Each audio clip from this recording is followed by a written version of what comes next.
Now, this aquarium has a very clear and very common frustration at the moment. Some of the corals in this tank are absolutely growing and absolutely thriving. Now, some of them are not.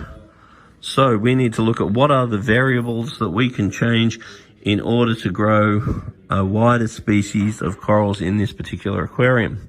The number one thing that we could change: water flow and lighting options. So you might suggest, well, how come some of the corals are thriving under this light and other corals are not thriving under this light? That is a very common frustration, and it can just be that some corals do better under lights versus other corals. But the other thing that we can do is send away ICP tests. So this water, as far as we can test, is absolutely perfect.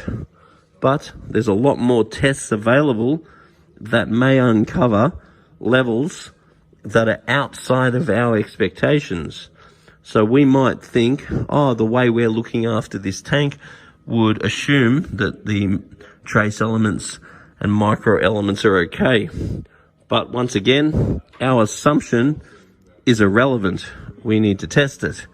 So testing iodine, make sure that there's a correct level there, not too much or not enough.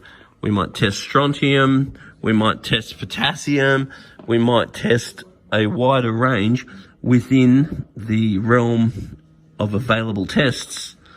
But we can also send away ICP tests to Triton, and then Triton can give us a whole new